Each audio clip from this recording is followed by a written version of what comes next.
Donc on va démarrer cette session de clôture. J'espère que vous allez tous bien. Merci d'être venus nombreux en tout cas pour cette session au cours de laquelle nous vous proposons donc une table ronde intitulée, vous le voyez sur ce slide, Comment collaborer pour une meilleure compréhension de chacun des enjeux scientifiques et techniques, eau et déchets, médias et experts. Nous évoluons en effet dans un monde où les enjeux liés à l'eau et à la gestion des déchets sont à la fois cruciaux pour l'avenir de notre planète et sont pourtant souvent mal compris du grand public. Alors face à cela, une collaboration étroite entre experts scientifiques, acteurs techniques et journalistes semble essentielle. L'ASTE s'est donc demandé comment faire passer la complexité sans la simplifier à outrance, comment nourrir la confiance, éviter les malentendus et favoriser une information claire, rigoureuse et accessible. Et pour répondre à ces questions et à bien d'autres encore, elle vous propose donc de tenter de mieux comprendre les rôles respectifs de chacun et surtout de s'interroger sur la manière dont on peut faire dialoguer efficacement au service de l'intérêt collectif deux mondes, celui des experts et celui donc des journalistes et des médias de manière plus générale. C'est donc un dialogue que nous vous proposons pour clôturer cette session. Laissez-moi vous présenter nos intervenants. Tout d'abord, alors on va parler d'abord des experts et ensuite je vous présenterai les journalistes. Nous avons bien sûr Pierre Hirtzberger, qui est le président de l'ASTE. Dois-je encore vous présenter Pierre? Je ne suis pas sûre. Robert Médina, qui nous fait le plaisir d'être cette fois encore avec nous sur scène, qui est le vice-président de Toulouse Métropole en charge de l'eau et de l'assainissement. Et enfin, Étienne Paul, qui est enseignant-chercheur à l'INSA et président du comité de recherche de l'ASTE.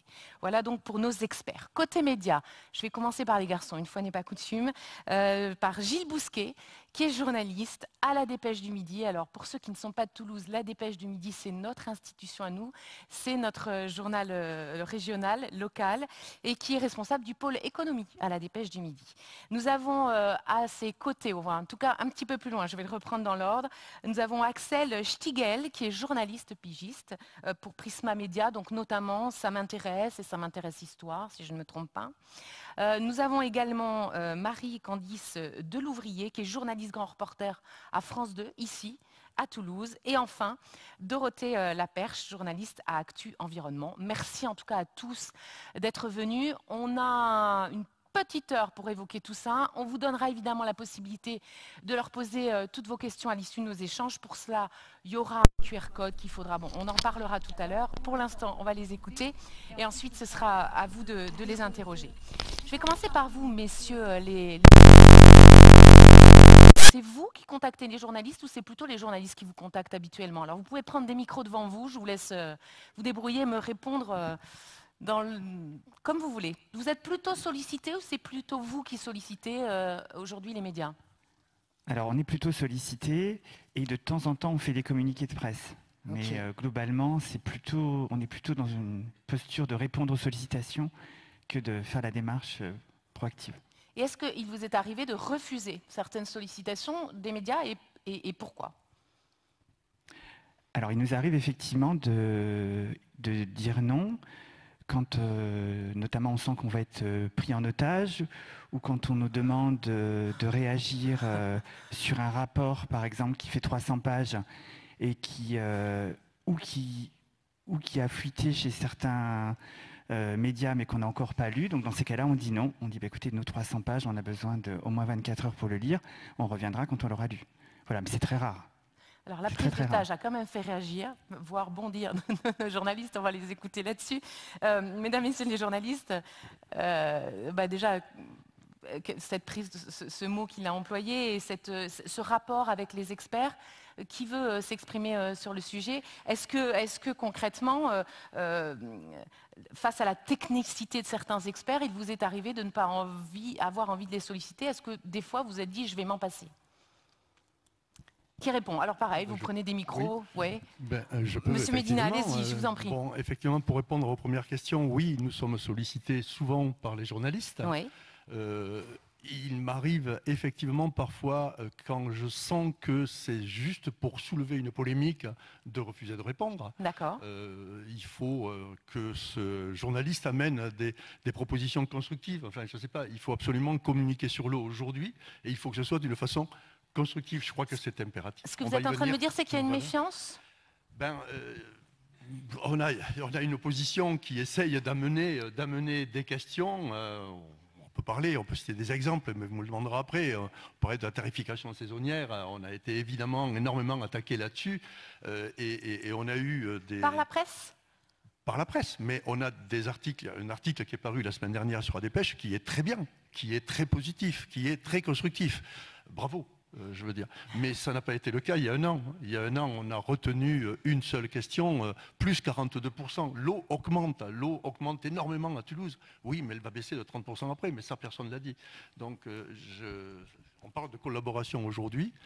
Par rapport aux journalistes, oui, il faut qu'on collabore. Il faut qu'on collabore dans la vérité, dans la transparence totale. Vous avez dit, on a eu un article qui était très bien. C'est quoi un article très bien ? Un article qui n'a dit que la vérité, qui n'a pas soulevé une polémique derrière et qui n'a pas cherché à créer, j'allais dire, un buzz qui est un article. Moi, je trouve qu'il était très bien. Je ne sais pas si vous êtes à l'origine, mais je ne me rappelle plus. Non, c'est pas vous. Mais ouf, oui, ouf, je dirais. Ouf, au bout d'un an. Puisqu'il y a un an que la tarification saisonnière a été mise en place, oui, au bout d'un an, oui, il y a un article qui a enfin porté cette solution, qui est une très bonne solution. C'est un exemple. Alors j'entends qu'il y a des attentes de la part des experts. Est-ce que finalement, et là je me tourne vers le journaliste, il n'y a pas trop d'attentes des experts? En tout cas, est-ce que les attentes des experts sont légitimes? Est-ce que le média est là pour faire, pardon d'utiliser ce mot, ça va en faire bondir certains, de la communication? Je lance le débat. Oui, c'est peut-être trop d'attente effectivement par moment parce que effectivement on n'est pas là pour faire de la communication. Moi je sais par exemple quand je suis sollicitée par moment, c'est rare, mais certains chercheurs me sollicitent en me disant on vient de sortir un article, faut que tu en parles. Déjà on n'a pas la même temporalité parce que moi c'est peut-être pas un sujet qui est dans l'air du temps pour ça m'intéresse. Hein, c'est pas que moi qui décide. Voilà, donc ça va, je vais le lire, je vais le regarder, mais je vais pas être là pour dire, je vais pas parler que de ça, en fait. Il va falloir après que je trouve un contexte pour parler de ça. Il va falloir que je trouve aussi peut-être des personnes qui ont des avis différents.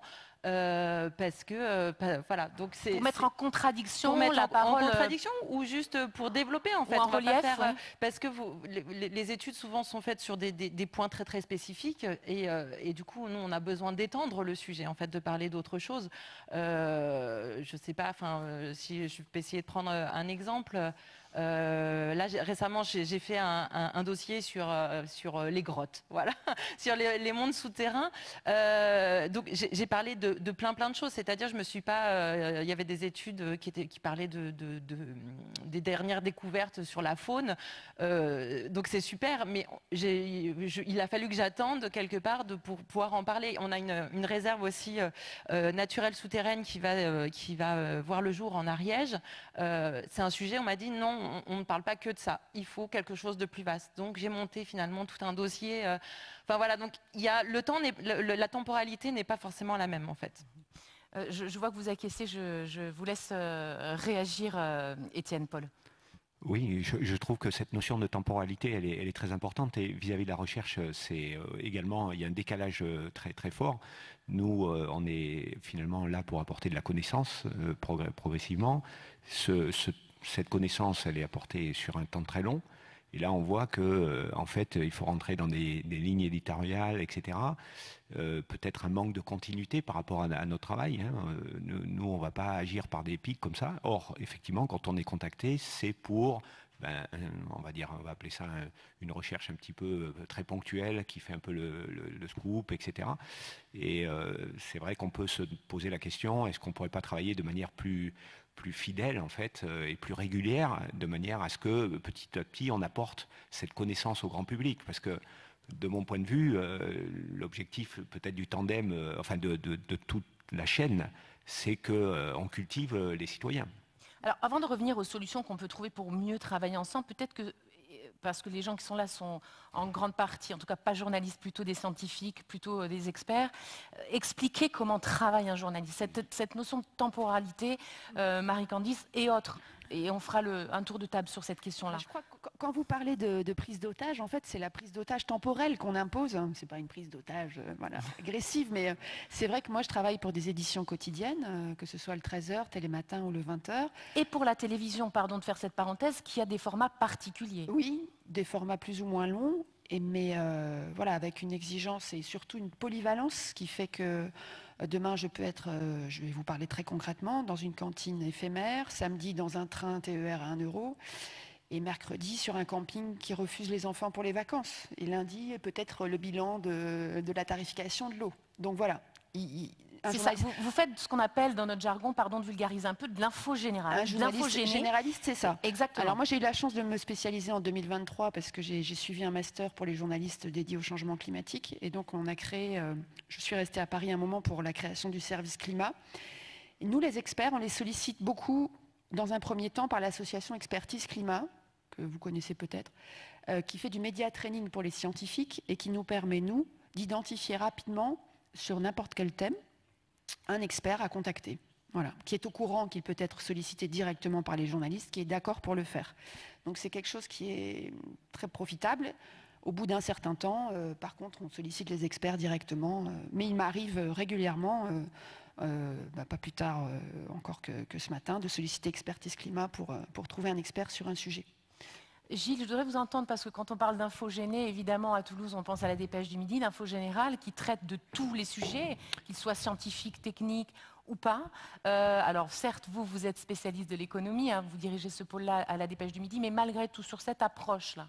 Cette approche, c'est vrai que nous, médias généralistes, il faut qu'on essaie, si on regarde, on prend un peu de recul et on regarde la place qu'on dédie à l'info scientifique, l'information scientifique dans nos supports, elle est quand même pas majoritaire. Elle vient parfois en réaction de l'actualité. Si, je sais pas, s'il y a des feux de forêt gigantesques en Californie, on va aller interroger un expert du changement climatique qui va nous expliquer pourquoi cette force dans le phénomène, est-ce que ça va durer, est-ce que ça va se multiplier. Donc nous, on est à la recherche de quelqu'un qui a à la fois le background scientifique, capable de répondre rapidement. On reparle de la temporalité.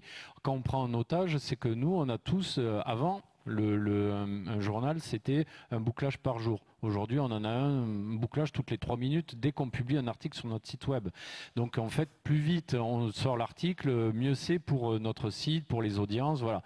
Donc il faut que l'expert soit joignable, qu'il ait le background scientifique nécessaire et qu'il soit, je dirais, avec un discours grand public dans la bouche. Donc pédagogique. Quoi. Pédagogique. Et donc on revient à notre panel d'experts. Nous, on a tous des fichiers Excel dans les rédactions où on a des experts par thème et qu'on peut joindre rapidement, facilement, dont on a les portables et surtout dont on sait qu'ils ont une capacité à vulgariser. Je ne dis pas déformer, mais vulgariser, parce que l'intérêt d'une information scientifique, c'est qu'il faut qu'elle soit lue. Quand on a un labo qui a sorti, qui fait un papier dans une super revue internationale, qui ne vous rendez pas compte, c'est 8 ans de recherche, on est publié aux États-Unis, etc. Alors, ok, dans leur communauté, ça fait grand sens. Dans le grand public, l'écho, si on n'arrive pas à le vulgariser et à le raccrocher à la vie des gens, le papier, il ne sera pas lu. Et donc, quel est l'intérêt, à part pour l'ego, de voir son nom ou son papier cité dans un support, si derrière, l'impact sociétal de la recherche scientifique n'est pas mis en avant, n'est pas traduit, n'est pas, du coup, digérable par le lecteur. Et c'est ça la difficulté aujourd'hui. Nous, c'est pas tant que nos rédactions en chef, c'est pas, ils nous disent, non, on ne parle pas des sujets scientifiques parce que c'est compliqué. C'est en fait, qu'est-ce que ça change dans la vie des gens? Quel éclairage ça leur apporte sur la compréhension du monde? Et c'est ça, c'est à nous. Après, c'est aussi le travail, il est dans les deux sens. Le journaliste, il doit avoir ce travail de trouver l'angle qui, à la fois, fera dire oui au rédacteur en chef, il dit ton sujet, il est bien, on le prend, et deux, qui va pouvoir être lu et compris par le lecteur.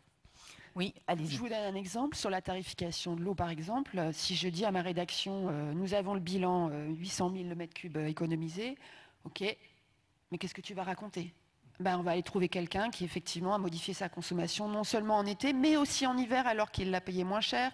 Et puis en même temps, on va trouver quelqu'un qui est un peu critique. Voilà, je vais devoir passer par ça un angle. En fait, c'est ce qu'il faut expliquer. Des séquences de tournage. Exactement. des gens. C'est une espèce de zoom, c'est un chemin qu'on choisit de prendre pour expliciter exactement. Et une incarnation. Et la parole des experts, je dois quand même vous dire assez honnêtement que dans les conférences de rédaction, elle est parfois crainte par mes rédacteurs en chef. Autour de la table de la conférence qui a lieu plusieurs fois par jour. Parce que souvent c'est des Skype, des Zooms, voilà, vous voyez, la parole est désincarnée, elle peut être un peu technique, parce qu'ils ont peur qu'on décroche, parce qu'ils ont des préjugés sur les connaissances aussi, je pense, de nos téléspectateurs aujourd'hui sur le changement climatique, mais parce qu'ils sont aussi plus portés vers le clivage, vers ce qui va cliver, vers ce qui va, je ne dirais pas créer le scoop ou la polémique, mais en tout cas ce qui oppose. Je prends l'exemple des bassines, où on a fait très peu de sujets qui expliquent réellement avec des scientifiques la problématique des bassines. On a fait énormément de sujets sur les conflits, comme la dépêche, sur les conflits autour de ça, comme pour les néonicotinoïdes par exemple. Voilà. On a un prisme, un ADN que j'aimerais voir changer pour le journalisme de solution, constructif. Moi je me bats pour ça, mais pour ça il faut aussi que les idées de reportage, elles nous reviennent, elles nous remontent, pour qu'on puisse les proposer. Alors, Monsieur Medina, j'imagine que vous avez envie de réagir, on vous écoute. Oui, et je pense que le rôle de l'élu est important justement à ce niveau. Je pense que nous sommes aussi certainement un relais entre les experts, entre les techniciens par exemple du cycle de l'eau. Moi je ne suis pas un technicien du tout. Et donc ils m'apportent les éléments de langage que je vais pouvoir donner et que je vais pouvoir transformer avant de vous les communiquer. Donc vous êtes déjà le vulgarisateur de ces propos-là, c'est ça que vous dites. Mon travail, je juge en tant qu'élu, c'est de vulgariser et de faire comprendre à tous le problème que nous sommes en train d'affronter. Que ce soit des PFAS, que ce soit autre chose, qu'est-ce qui est fait, et voilà. Après, techniquement et scientifiquement, je serai incapable de l'expliquer.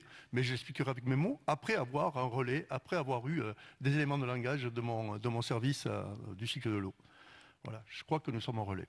J'aimerais donner la parole à Dorothée et Gilles. Après, on vous écoute.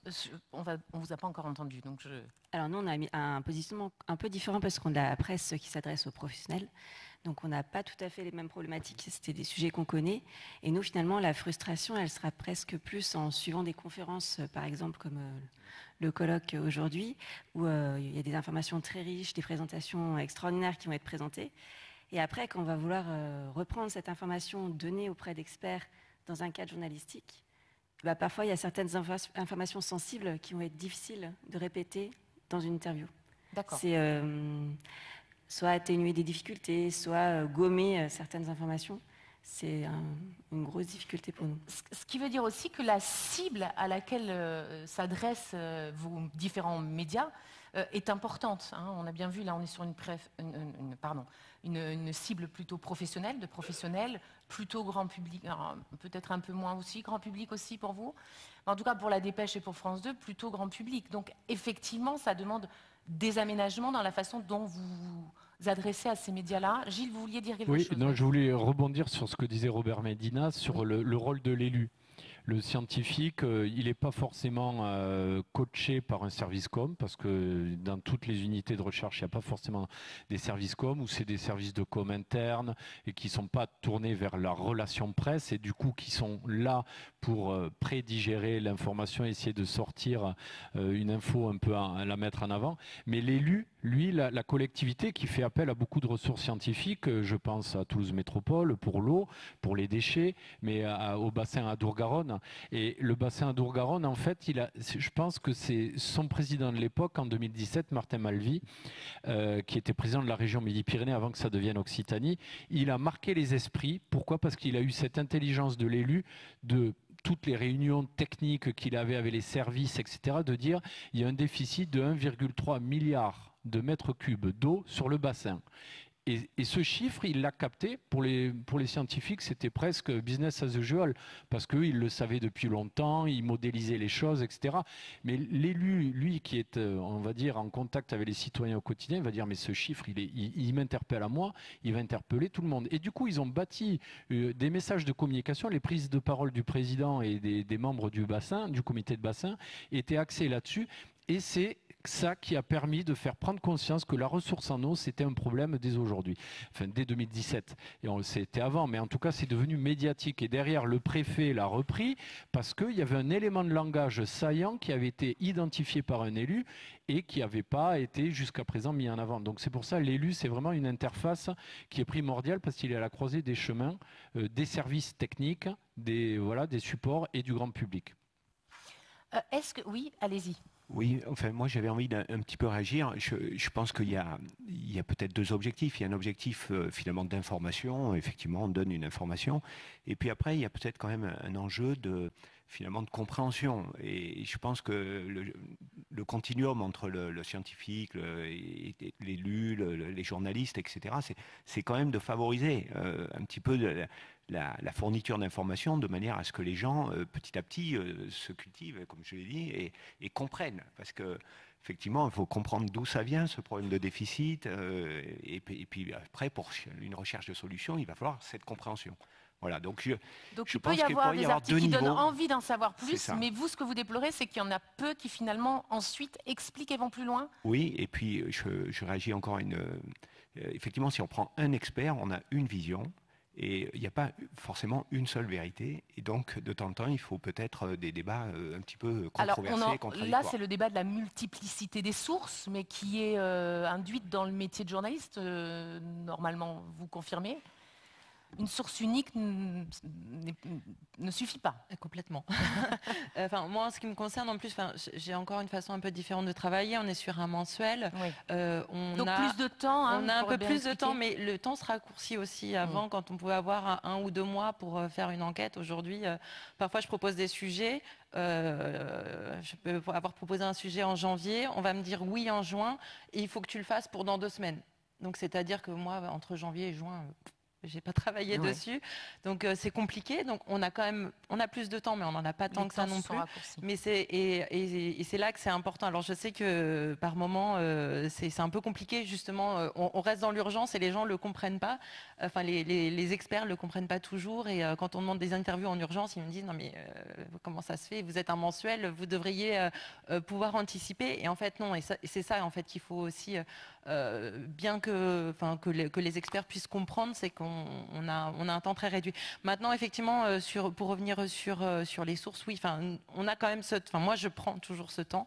Je ne sais pas si tous les journalistes le font, mais je pense qu'en actu chaude, comme on dit, donc sur du quotidien, c'est hyper compliqué, je pense, de solliciter rapidement. Pour le coup, on a 2 médias qui travaillent dans le quotidien, donc on peut peut-être les faire réagir. À partir du moment où l'expert est validé, reconnu, nous, en passant par l'association Expertise Climat notamment, mais pas que, très sincèrement, sur un même sujet, on ne va pas forcément en solliciter plusieurs. Non. On n'a pas le temps.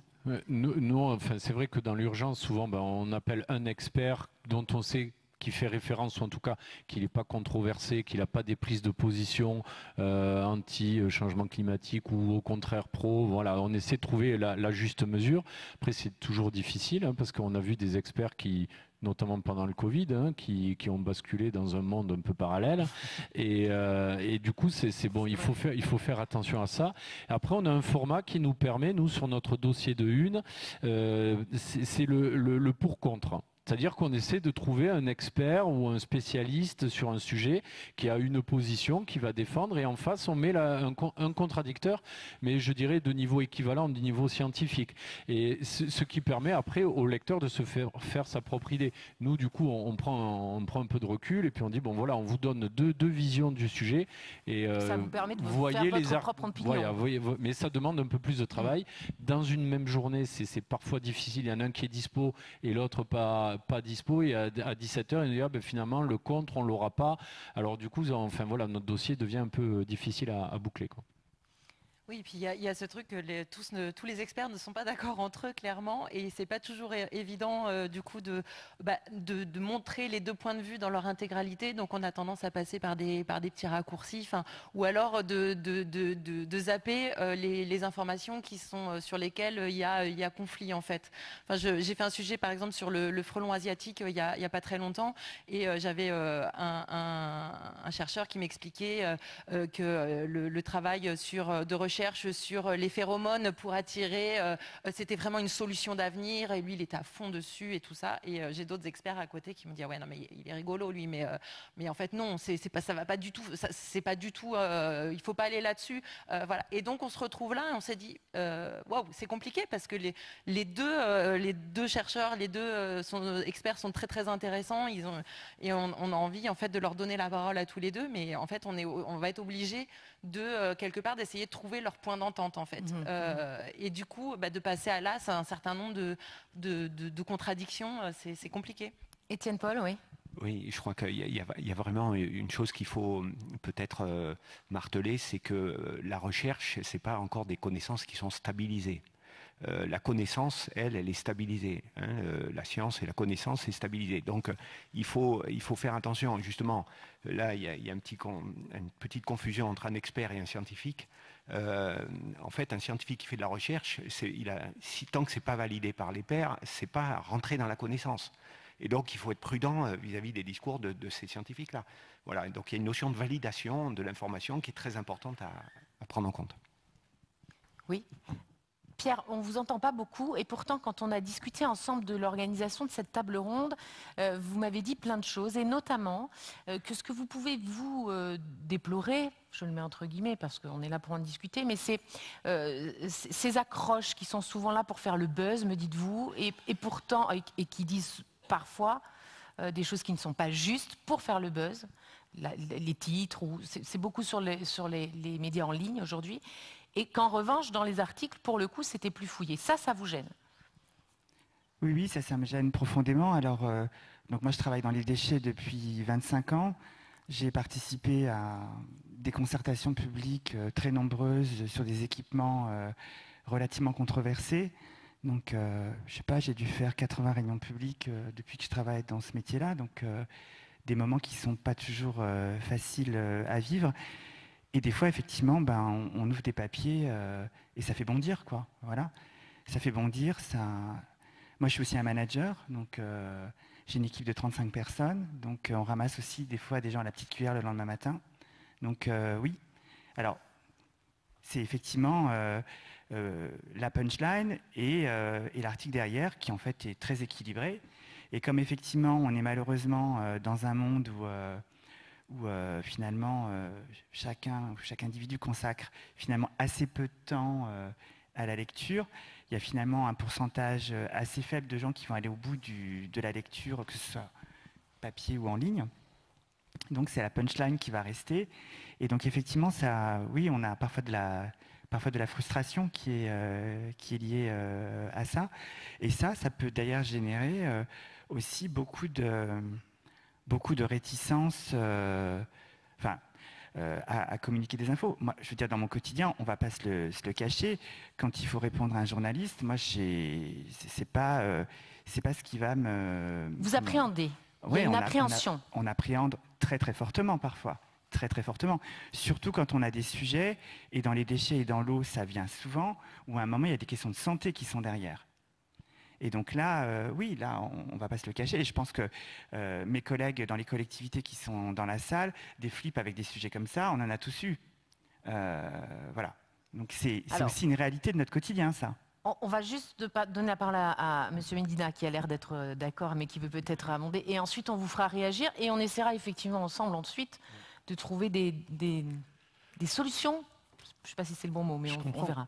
Moi, je comprends les journalistes. Je pense qu'effectivement, l'accroche est plus importante quand on parle de PFAS que quand on parle des moyens qui sont mis en face pour amener une eau potable et de très bonne qualité au robinet. C'est sûr, mais pourtant, c'est aussi une information importante. Quand on voit un article qui dit « Nos eaux sont polluées par les PFAS », alors qu'il n'y a pas de PFAS dans la Garonne à Toulouse, nous, on fait partie du groupe, quoi. Donc les gens ont une inquiétude. Comment? Il y a des PFAS, mais qu'est-ce qui se passe? Mais non, il n'y a pas on est dans les normes européennes sans aucun problème. Voilà, c'est ce problème-là, moi, que je reprocherais, et je vais un peu dans le sens de Pierre, bien sûr. C'est vrai qu'on a la crainte à chaque fois, on est interviewé et on a la crainte de l'article qui va sortir derrière. Moi, il m'arrive souvent, après l'interview, de proposer aux journalistes de lui envoyer un écrit. Parce que parfois, les choses vont très loin, quoi. Quand on dit, par exemple, qu'on prélève à la Garonne 50 millions de mètres cubes d'eau et qu'on en rejette 45 millions de mètres cubes d'eau usée, et que dans l'article, il est noté, c'est pas la dépêche, c'est pas un de vos... Et que dans l'article, il est noté qu'on prélève 50 millions de mètres cubes d'eau et qu'on rejette 450 000 litres, évidemment, ça crée une inquiétude, quoi. Donc, vous comprenez qu'on est un petit peu craintif quand on a effectivement un journaliste en face.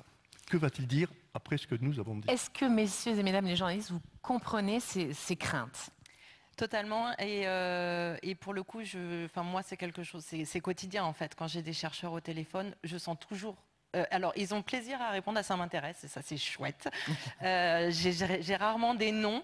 Par contre, il y a toujours effectivement une crainte. Ils m'expliquent souvent. Il y a toujours un article qui a été mal formulé, leur pensée qui a été travestie, et du coup, ça les angoisse. Et je le comprends tout à fait. Il y a, comme dans tous les métiers, des brebis galeuses, si je peux me permettre, et du coup, qui font du mal à l'ensemble de la profession. Donc, je sais que je prends toujours un temps, beaucoup, moi, pour rassurer. Et ce que je faisais pas avant, et que je finis même par proposer moi-même, c'est de relire les citations, par exemple, parce que la question de la relecture, c'est très tabou dans les médias. Il faut préciser qu'un journaliste encarté, déontologiquement, n'a pas à faire relire ses articles. Pas du tout.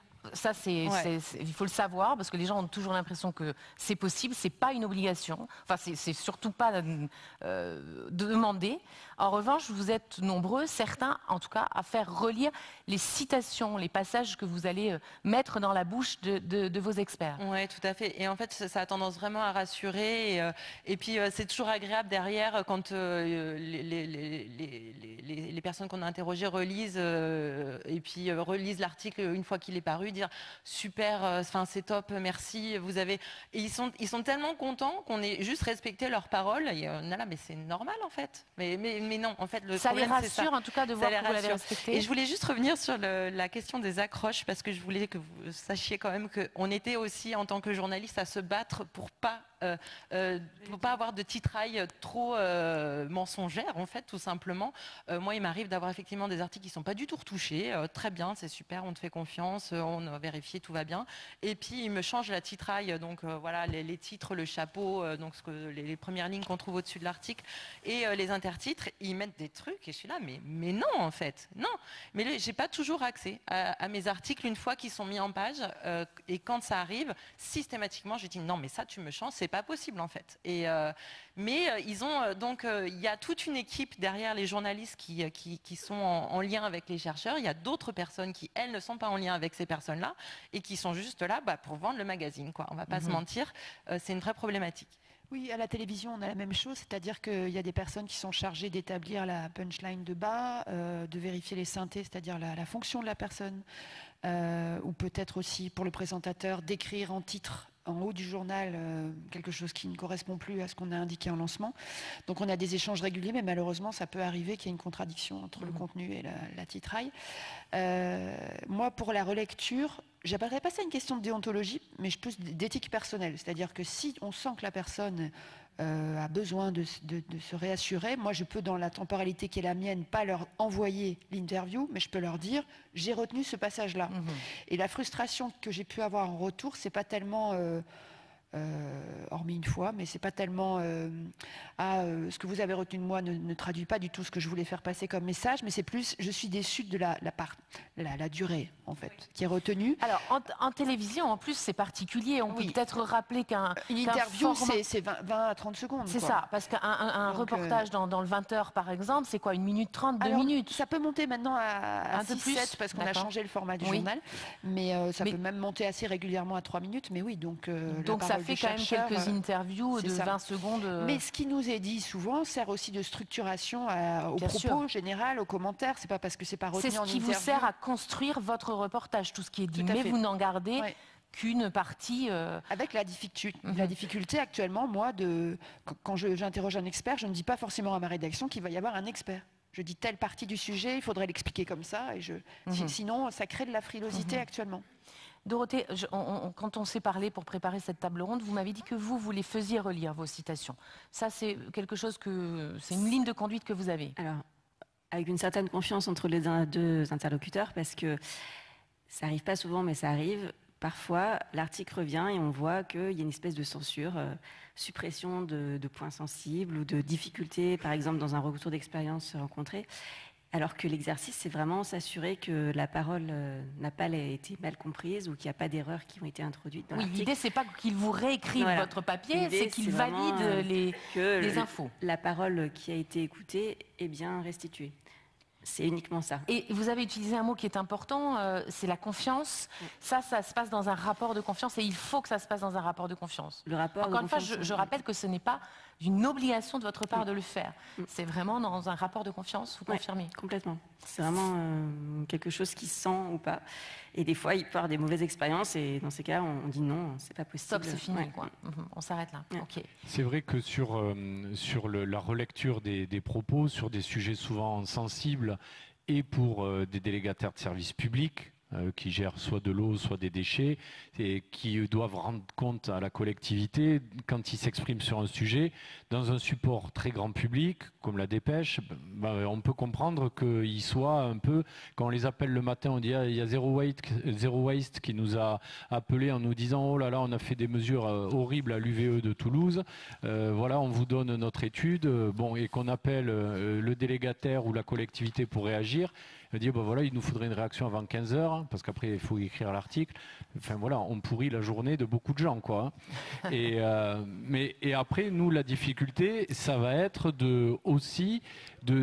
d'être en capacité rapidement de mesurer la crédibilité de l'étude de l'ONG Zero Waste ou une autre, qui nous aura apporté cette étude avec ces mesures. Et donc nous, on n'a pas la compétence en interne, donc on va se tourner par facilité vers la collectivité ou le délégataire. Et si on a le temps de trouver un expert sur le sujet, mais ça va être un peu un challenge. Alors des fois, on peut décaler au surlendemain, voilà. Mais j'ai envie de dire que toute la difficulté, elle est là. Comment on fait pour vérifier de l'information scientifique quand on est journaliste, quoi? C'est le contradictoire, parce qu'une vérité qui nous est présentée... ce qui nous est présenté comme une vérité d'une étude scientifique portée par une ONG, par définition, elle n'est pas indépendante parce qu'elle défend une cause.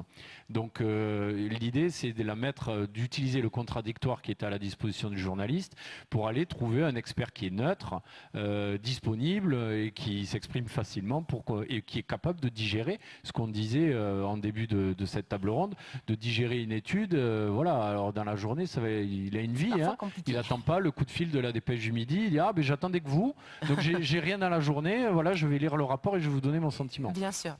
Dorothée, je vous ai vu acquiescer, vous êtes d'accord avec ça? Complètement, et c'est vrai que c'est un point particulier, et c'est vrai que la plupart des scientifiques et des experts ont une déontologie forte, mais on doit aussi en tant que journaliste vérifier les liens d'intérêt et les réseaux d'influence pour avoir la parole la plus juste et arriver à prendre des experts et des scientifiques suffisamment neutres, ça n'existe pas forcément, mais suffisamment qui pourront nous amener vers une sorte de vérité. J'ai l'impression, oui, je vais vous donner la parole, mais allez-y, je vous en prie. Peut-être une question donc à mon collègue de gauche, c'est pourquoi avoir envie de réagir aussi vite? Est-ce que c'est une obligation? C'est une obligation parce qu'on se dit que l'ONG, si dans les 24 ou 48 heures, elle ne voit pas l'info sortir chez nous, elle va la donner à quelqu'un d'autre, un concurrent. Donc, et mon rédacteur en chef, il va dire, mais toi qui suis ce sujet, pourquoi ça sort chez les autres et pas chez nous? Voilà, la concurrence. Mais c'est une très très bonne question. C'est une très très bonne question qui donne lieu à beaucoup de difficultés avec nos rédacteurs en chef. Parce que très souvent, quand on reçoit, quand eux reçoivent une information rapidement qui peut attirer l'attention du téléspectateur, à nous de dire quelle est la source, est-ce que j'ai le temps de la lire, quelle est l'étude, est-ce que j'ai le temps de contacter le labo, est-ce que j'ai le temps de trouver du contradictoire. Et je dois dire qu'à toutes ces questions, souvent, c'est non. Donc, à nous de refuser parfois, ça m'est arrivé. Robert, Médina? Alors moi, je voudrais juste dire, concernant l'eau et l'assainissement, il faut savoir que certains articles peuvent avoir un impact considérable, quoi. Considérable. Je ne sais pas si vous imaginez, si vous dites que l'eau est polluée, vous voyez l'impact que ça peut avoir sur la population, quoi. Donc évidemment, notre méfiance et notre communication sur certains problèmes que l'on peut rencontrer, que l'on traite parfois, s'il est immédiat, votre article derrière peut créer une catastrophe. Donc c'est pour ça, pour revenir sur l'eau et l'assainissement, il faut être très précis, et il faut savoir exactement de quoi, ce qui va arriver, comment ça va être traité, quelles sont les solutions qu'on a mises en place avant de faire apparaître que l'eau est polluée, quoi. Il faut au moins rassurer les gens, quoi. Voilà. Et juste pour revenir sur ce qu'on appelle la titraille, c'est-à-dire les titres et les chapeaux qui sont les 2-3 premières lignes qui accrochent le lecteur. C'est vrai, cette semaine, par exemple, on a fait une sur la recherche dans la lutte contre le cancer et on a titré, un titre de une, c'est forcément ramassé. Donc on a cette contrainte on ne peut pas faire des phrases, des sujets, verbes, compléments. Voilà. Et donc on a mis bientôt un vaccin contre le cancer, point d'interrogation. Alors là, on est dans le journalisme de solution. Mais évidemment, il y a des scientifiques qui nous ont rappelé, ils ont dit, c'est scientifiquement imparfait. Et effectivement, oui, mais je reviens à ce qu'on disait tout à l'heure. L'idée, c'est honnêtement, quand on fait des unes du journal ou des dossiers sur le web sur le cancer, c'est un sujet qui est un peu repoussoir parce qu'on sait qu'il y a un risque, on sait que voilà, il y a une grande part de la population qui va devoir malheureusement passer par cette maladie, mais on n'a pas, du coup, on ne déclenche pas de vente de journaux. Hein. Quand en kiosque on voit cancer, les cas ont doublé ou triplé, bon, personne n'achète ça. Personne n'achète de mauvaises nouvelles.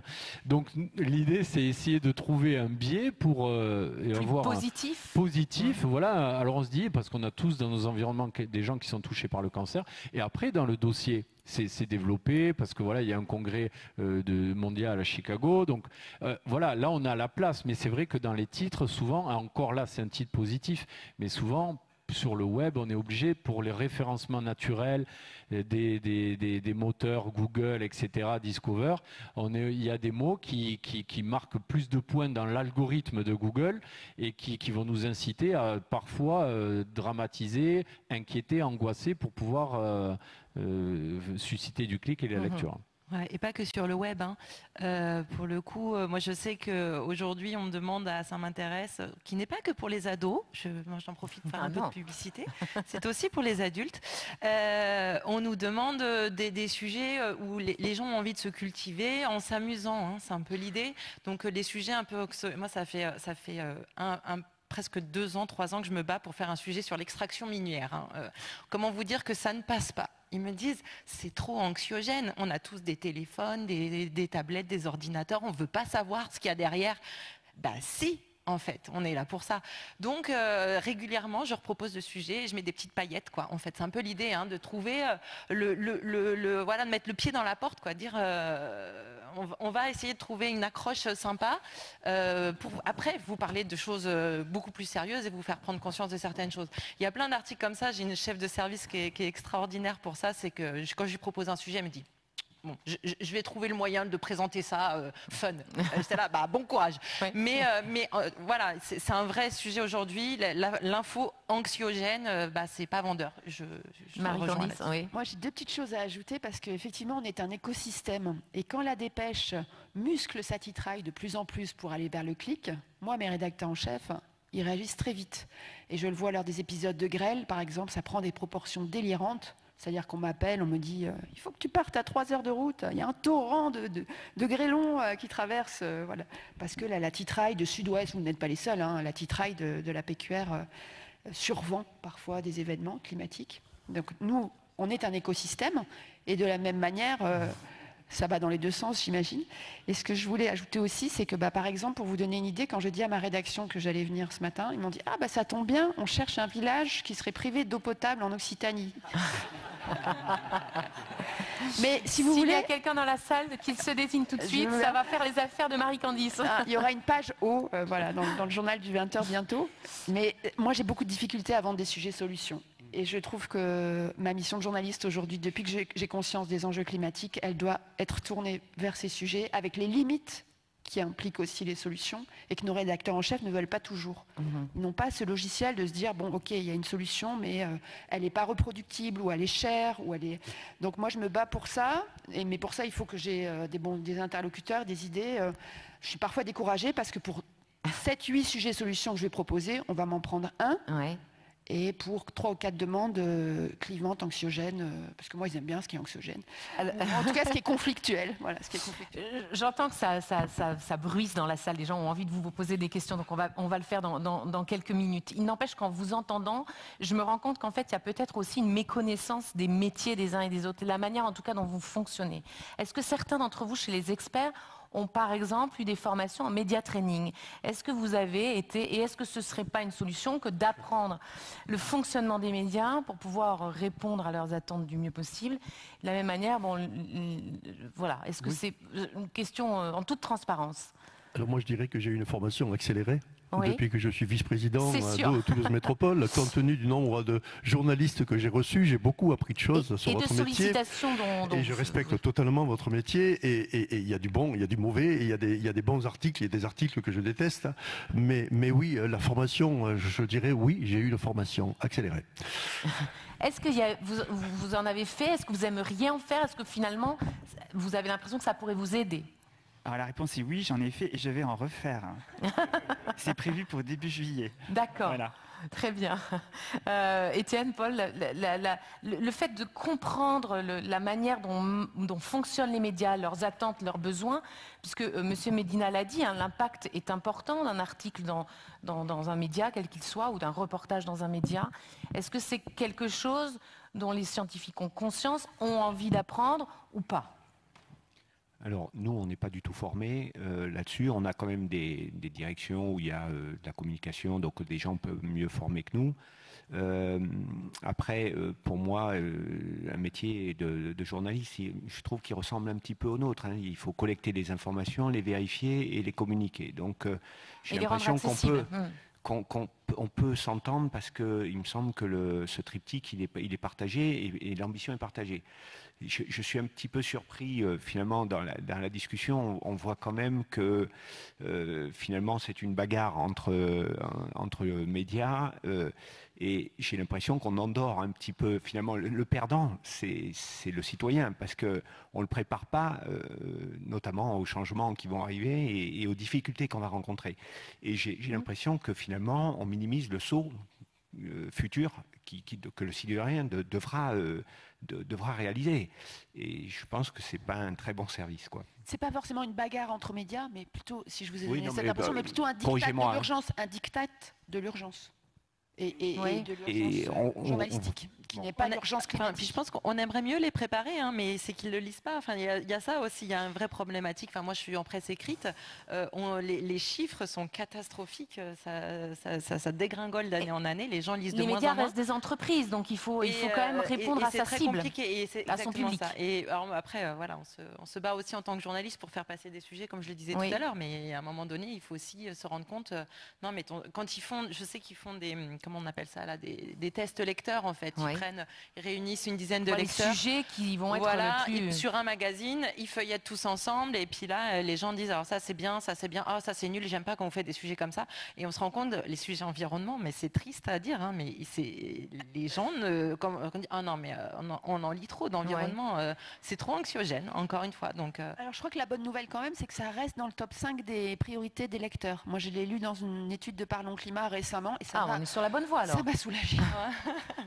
C'est Medina. Oui, moi je suis complètement ce que vient de dire Étienne Paul. Effectivement, il va falloir communiquer tous ensemble. C'est important. Le changement climatique va nous obliger.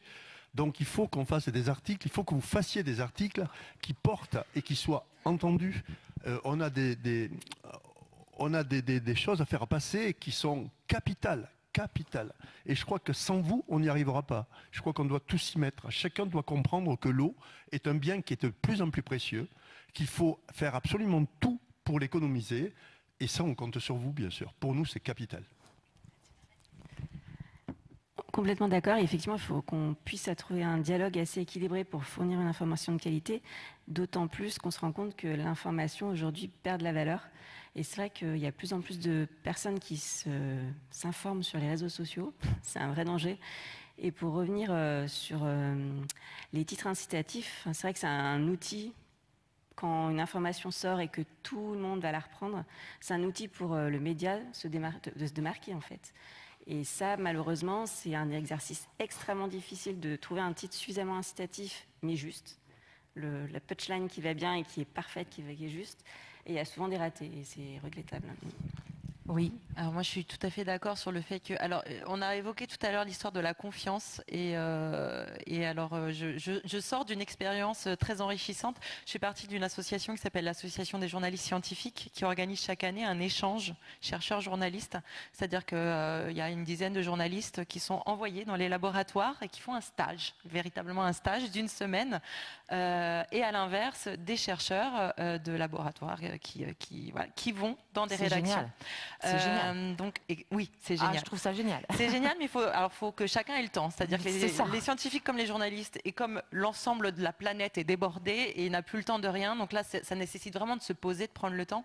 Mais ça a été fantastique. Donc moi, j'ai eu la chance d'aller à Reims, en Champagne, donc pour découvrir un laboratoire qui travaille sur le calcul, la mesure des gaz à effet de serre. C'était fascinant. Et pour le coup, la personne, le chercheur, mon référent, lui, avait été à E égale M6 et il avait découvert tout ça. Ce qui en est sorti, c'était chouette et c'était cette envie de travailler ensemble. Dire, dis-nous. On ne savait pas que c'était ça les contraintes d'un journaliste. Et moi, mais moi, j'avais aucune idée des contraintes d'un chercheur. On en revient à ce que je vous disais tout à l'heure. On a fait un vie ma vie. Et clairement, c'est ça dont on a besoin aujourd'hui. Alors que ces deux mondes se rencontrent que et les deux mondes se rencontrent comment les uns et les autres confiance. fonctionnent. Là aujourd'hui, mon maître de stage avec qui j'ai vraiment sympathisé, à la fin de la semaine, je suis allée dîner chez lui avec sa famille et tout, et je me suis dit c'est chouette ça en fait. Et depuis, on est en contact. Il m'envoie des articles, il me dit qu'est-ce que t'en penses? Est-ce que c'est assez vulgarisé? Non, pas du tout. On comprend rien. On comprend rien. Et voilà. Mais on a eu, quand je suis partie, on garde contact et on va essayer de faire des choses ensemble. Et c'est ce qu'on disait tout à l'heure un peu en off avant de démarrer. Je pense qu'il y a des choses à mettre en place pour travailler déjà nous tous ensemble pour pouvoir après proposer des choses dans nos médias. Alors, je vais demander à la régie, s'il vous plaît, de nous mettre le QR code que vous allez pouvoir scanner pour poser toutes vos questions. Le temps, et je vais faire la même chose pour pouvoir les réceptionner. Attendez, je vais faire comme ça. Le temps pour moi, malgré tout, si ça veut bien marcher, ça marche pour vous ? Oui, ça va marcher. Le temps, quand même, pour moi, et petite transition, de vous dire qu'il y a des gens dont le métier est de faciliter ces échanges entre les journalistes et les experts ou les scientifiques, que sont les consultants en relations presse, les attachés de presse. Et il se trouve qu'on en a un dans la salle et je voudrais le faire réagir et peut-être lui faire poser la première question. C'est Julien Marié, il est indépendant, consultant en communication et relations presse pour l'AST, spécialiste dans les questions environnementales, énergétiques et RH. Julien, j'imagine que vous avez écouté avec une grande attention tout ce qu'on vient de se dire. On va vous donner un micro, ou plutôt je vais vous donner. Voilà, merci Monsieur Medina. Et je voudrais à la fois vous faire réagir sur ce que vous avez entendu et peut-être poser la première question, histoire que les prochains se lancent. Oui, merci Priscille. Bonjour à tous et merci pour la qualité de vos échanges.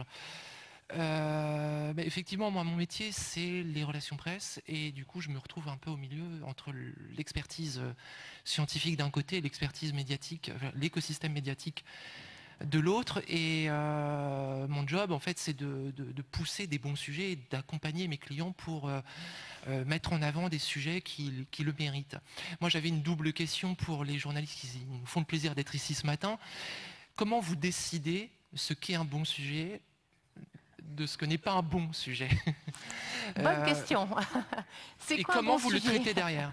Alors un bon sujet, c'est un sujet dans la conférence de rédaction du matin, enfin maintenant qui est la conférence de rédaction, c'est la réunion de la rédaction le matin qui décide des sujets du lendemain et de la journée maintenant puisqu'on est sur le web.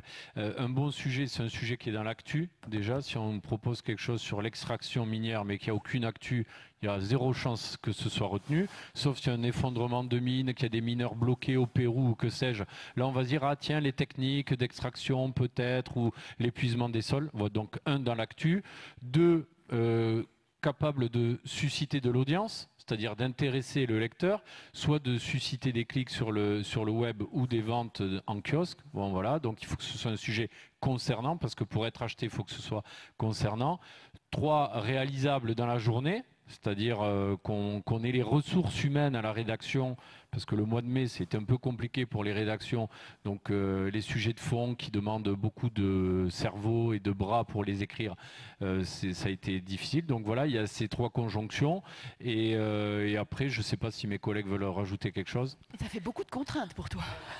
Et pour la télé, faire des images dans la journée. Alors voilà, moi j'en ai pas quand même autant, parce que parfois on peut travailler du jour pour le lendemain, voire alors moi j'ai cette chance là, France 3 ils ont une productivité quotidienne plus importante. Moi je peux parfois dire par exemple l'installation du barrage Vortex là, qui est censé se reporter, ma rédaction patiente, et chaque jour qui est prévu pour couvrir ce tournage est reporté, mais ils savent que ça va finir par se faire. Moi la contrainte numéro 1, c'est il faut que ça puisse être intéressant en images. Donc par exemple quand on fait un sujet sur l'adaptation en lien avec les inondations qui vont intervenir dans les villes, j'ai travaillé sur un système gonflable de bouée là, qui s'élève avec une entreprise. Et ma collègue parisienne est allée en Normandie voir un casque de réalité virtuelle qui permet aux élus, dans les rues concernées, de voir le niveau de l'eau attendu d'ici la fin du siècle. Ça va marcher. Parce que notre rédacteur en chef se projette sur le récit, la narration filmée, quoi, en fait. Hein. C'est ça ma principale contrainte. Et oui, il y a quand même une contrainte de temps, bien sûr. Mais sur ces sujets solutions un peu plus froids, pas liés à l'actu chaude. C'est le rédacteur en chef qui tranche, quoi qu'il arrive. Oui. Enfin, c'est collectif, mais voilà, il y a quand même un débat, on brainstorm. Et puis après, il y a la concurrence de l'autre des actualités. Hein. Si on a une actualité forte en Ukraine ou les taxes de Donald Trump, forcément, un sujet froid qu'on avait un peu programmé dans la semaine sur de l'environnement, on va le décaler. Voilà, il peut pas s'inédier, mais il y a aussi la concurrence de l'actu. Alors, je vous propose. Et après, on va prendre des questions. Pour répondre à la question de Julien, moi, j'ai posé cette même question que je trouve très bonne. C'est quoi un bon sujet? Parce qu'à force de proposer des sujets et que de se les voir certains, pour beaucoup, refuser, j'ai fini par lui poser la question frontalement l'année dernière, en tête à tête, en lui disant mais dis-moi ce que c'est un bon sujet. Il me dit je veux qu'en lisant le petit descriptif que tu m'en fais, je fasse ah bon. Voilà. Ok. Donc voilà, il faut ah ouais. Voilà. Créer l'étonnement, quelle que soit la forme, créer l'étonnement. On a beaucoup de questions et très peu de temps, donc je vais les poser, je vais vous demander de me faire des réponses courtes s'il vous plaît. Un levier pour mieux travailler, attendez parce que ça arrive donc ça bouge, un levier pour mieux travailler ensemble, experts et médias. C'est vrai qu'on n'a pas trop abordé du coup les solutions. Comment on fait pour travailler mieux ensemble voilà. Alors, je reprends la parole vite fait. Moi, je trouve, avec certains chercheurs, je trouve qu'il se passe un truc parfois dès la première interview où on a un lien qui se crée, on se dit c'est vraiment une personne sympa, tout ça. Et quand ça se passe comme ça, je leur dis gardons contact en fait. Sauf que je me rends compte que on a tous des vies un peu, on est tous un peu débordés. Mais quand je le dis, c'est vraiment sincère, c'est-à-dire dites-moi, tenez-moi au courant de votre actu, dites-moi si vous voulez réagir sur quelque chose, s'il y a un sujet, vous dites vous devriez parler de ça, mais appelez-moi en fait, ou envoyez-moi un message, un texto, ce que vous voulez. En fait, je pense qu'il faut encore une fois capitaliser sur la confiance qu'on peut réussir à créer avec un chercheur, voilà, et garder contact en fait. Ok. Allez-y. Pardon, je suis complètement d'accord avec ce qui a été dit. Il faut vraiment créer un réseau de confiance de personnes. Justement, quand on a des sujets chauds qu'il faut sortir dans la journée, de personnes, on va pouvoir les appeler. On sait qu'ils sont vraiment bons, ils sont sans lien d'intérêt trop important, et qu'on va pouvoir s'appuyer dessus. S'appuyer aussi sur les services de communication, de relations presse, soit des unités de recherche, des labos, des collectivités qui, eux, sont un peu plus en contact avec le monde de la communication ou de l'information, et du coup qui sont à même de jouer un peu le rôle de fil, de dire non mais ça, ton étude, ça va intéresser personne, ou alors il faut la présenter différemment, la marketer, et c'est des facilitateurs importants, mais toutes les structures en ont pas, quoi. Pour moi, le levier le plus important, c'est l'honnêteté réciproque. Ça veut dire qu'il n'y en ait pas un qui cherche à piéger l'autre, c'est tout. À piéger l'autre. Exactement. Le journaliste peut essayer de piéger l'élu ou l'expert, et l'expert ou l'élu peut essayer de piéger le journaliste en essayant de fausser les choses. Non, je pense qu'il faut que ce soit complètement transparent, et je pense qu'il faut qu'il y ait une conclusion commune basée sur l'honnêteté, à mon avis. Un petit mot là-dessus, je pense qu'il y a, je vais faire la pub pour l'AST, il y a des associations qui existent en France qui regroupent beaucoup finalement de membres et qui finalement arrivent à des consensus finalement, et peut-être qu'au lieu de passer sur un expert, il faut essayer de regarder un petit peu cet ensemble d'experts. Voilà. Et donc, dans le domaine de l'eau et de l'assainissement, par exemple. Oui. Voilà. Alors, oui, pardon, rapidement. Pour rapprocher les journalistes et les experts, pour moi, le site The Conversation est un modèle aussi, si vous connaissez. Et Expertise Climat mène en Occitanie, ça fait 4 fois que je parle d'eux, mais ils mènent une expérimentation pilote qui vise justement à créer des moments de rencontre, des webinaires, des choses qui sont proposées jusqu'à la fin de l'année. Allez voir leur site, ils sont financés par des fonds européens, ils sont indépendants. Voilà. Quelle différence entre communication et journalisme si le journaliste est sollicité par le détenteur de l'information?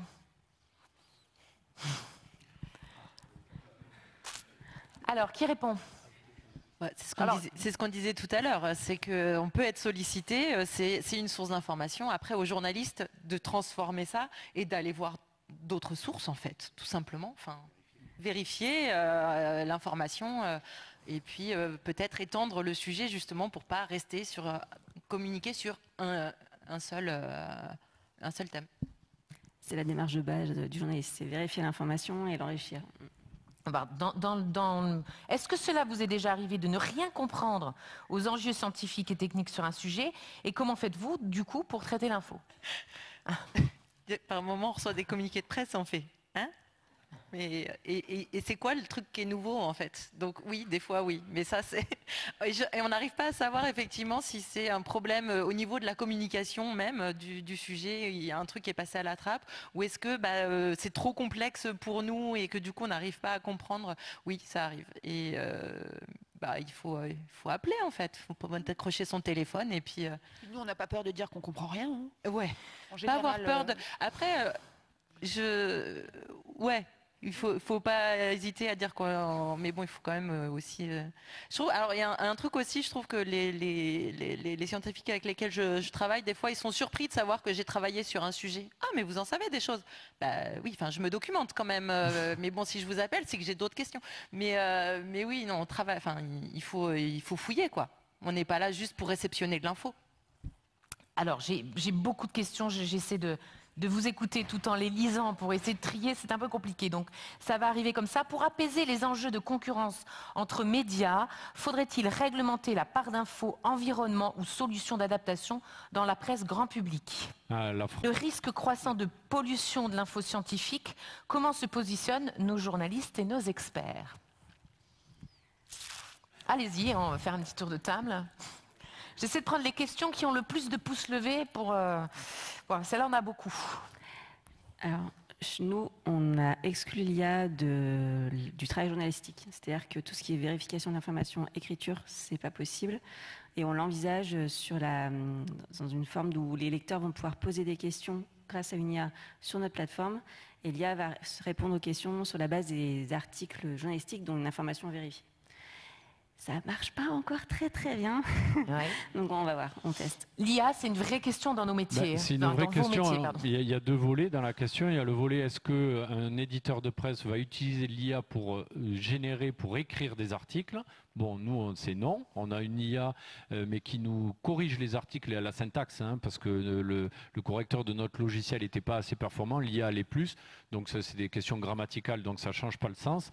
Mais au-delà de ça, il faut, à un moment donné, les éditeurs de presse vont avoir un nouveau concurrent. C'est l'IA tout court. Moi, autour de moi, j'ai des gens, quand ils veulent savoir quelque chose sur le changement climatique, ils posent une question à leur meilleur ami. Hein, maintenant, c'est l'IA. Il paye, je ne sais plus, 29 Ça pose aussi cette question-là, la source de l'information. Et donc l'IA va aller se nourrir. Alors nous, on n'a pas autorisé à ce qu'ils viennent miner nos informations, donc c'est pas nourri par notre site ou par les autres éditeurs, je ne sais pas. Mais du coup, l'IA étant très fiable sur certains sujets. Voilà, si on lui dit 2 et 2, ça fait combien? Il va répondre 4. Donc, il va y avoir une crédibilité qui va être accordée par l'utilisateur. Et du coup, l'utilisateur, par réflexe, par facilité, il appuie sur le petit micro de son téléphone et il va poser des questions. Et il dit, voilà, le dérèglement climatique, est-ce que c'est grave? Est-ce que c'est réversible? Quelle est la part de l'humain là-dessus? Et du coup, nous, on ne sait pas comment où va chercher l'IA ces informations pour répondre aux utilisateurs. Et très rapidement, on risque d'être disrupté par une IA qui va être omniprésente et dont on ne sait pas comment elle se nourrit. Donc c'est la difficulté. Alors, je ne suis pas une experte, mais à mon sens, j'utilise un petit peu l'IA, pas pour écrire mes articles, mais voilà. Bon, déjà, très clairement, il faut tout vérifier parce que donc le travail de journaliste, il est toujours essentiel.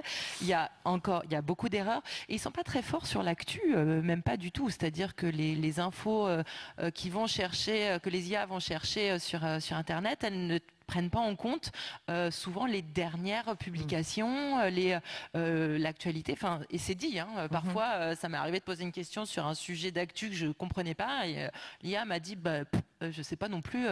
Moi, les ressources auxquelles j'ai accès ne me permettent pas de répondre à cette question. Donc, ils sont pas très bons sur l'actu. Enfin, l'IA n'est pas bonne sur l'actu. La question telle qu'elle est posée se pose aussi pour la rédaction d'articles scientifiques.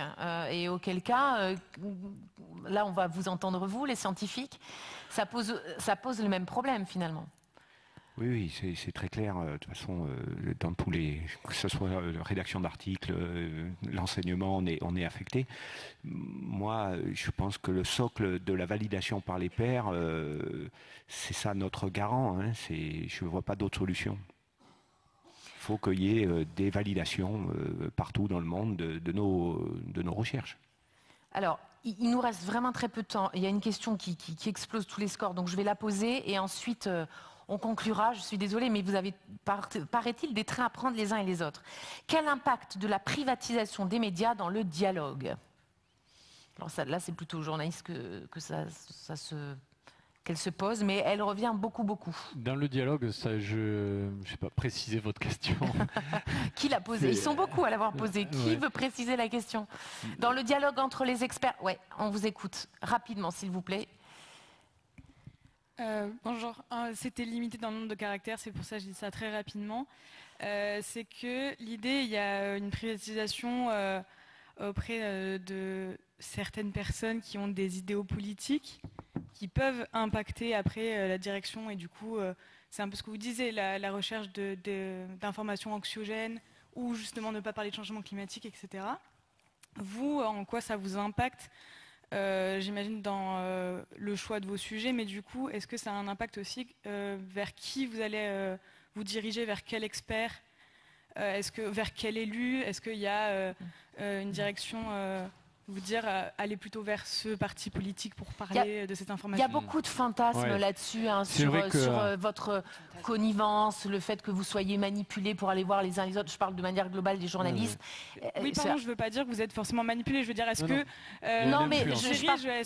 est-ce que ça a un impact sur votre travail, justement? C'est une question ouverte. Non, mais je caricaturais volontairement et je globalisais volontairement parce qu'on entend beaucoup ça, les journalistes. Voilà, c'est des marionnettes. On leur fait dire des choses. C'est dans ce sens-là que je le disais. C'est pas du tout par rapport à votre question. Il faut distinguer deux choses. C'est la détention du capital d'une entreprise de presse et le fonctionnement de la rédaction qui est indépendante. Enfin, moi, j'ai jamais vu en conférence de rédaction l'actionnaire majoritaire, qui est la famille Bailey, venir et dire non, ce sujet, j'en veux pas. Il n'y a pas d'arbitrage de l'actionnaire. L'actionnaire, il délègue le pouvoir d'éditer à sa rédaction et au directeur de la rédaction. Et nous avons choisi nos sujets, de manière totalement indépendante.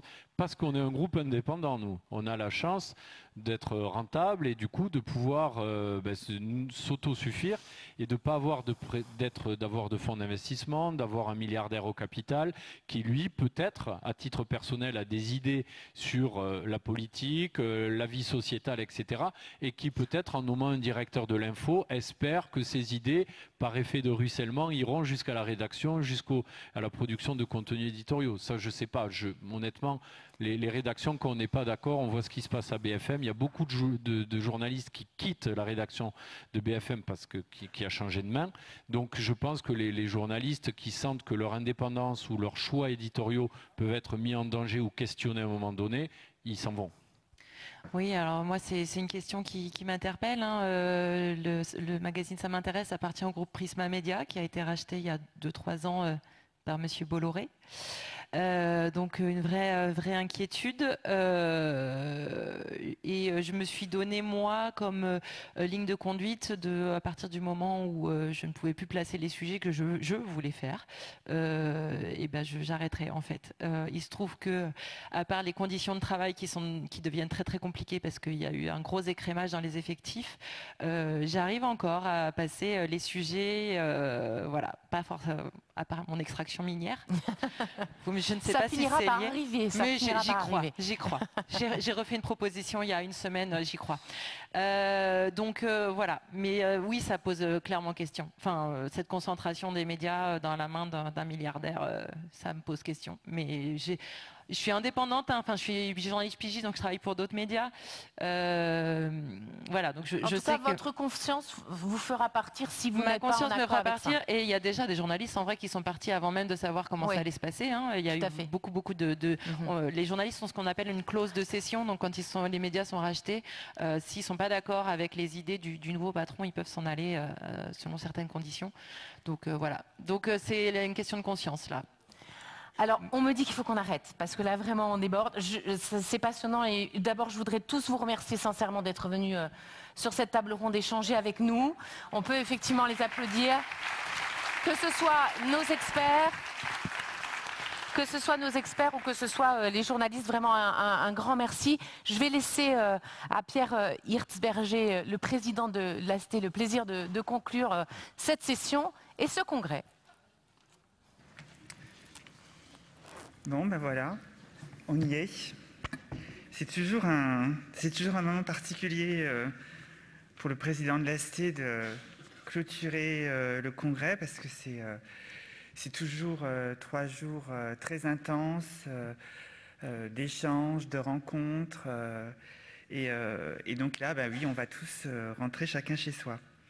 Et puis ça conclut aussi évidemment des mois et des mois de travail. Alors, je pense que ce congrès a été une vraie réussite, puisque vous étiez plus de 700. On voit encore effectivement cette salle bien remplie pour cette session finale, et ça montre que l'AST continue à proposer des contenus très riches à ses congressistes. Et donc, évidemment, je souhaitais à nouveau remercier nos partenaires donc, pour cette édition du 104e congrès. Merci beaucoup, Monsieur Medina, pour votre accueil. Merci également beaucoup à vos équipes de la direction du cycle de l'eau qui nous ont évidemment beaucoup soutenus pour l'organisation de ce congrès. Bravo.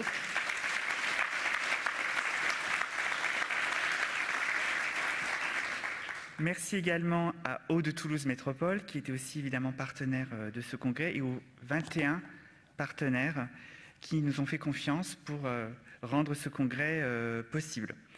Vous pourrez retrouver évidemment très prochainement l'ensemble des présentations des différentes sessions sur le site internet de l'AST. Et puis, évidemment, je vous donne rendez-vous l'année prochaine à Nancy à partir du 15 juin, mais surtout aussi avant dans toutes les réunions des sections territoriales, en tous les webinaires qu'on organisera, les journées sur les différentes thématiques qui continuent à nous faire phosphorer dans le domaine de l'eau et des déchets. Et donc, merci encore pour votre présence et puis rentrez bien chez vous.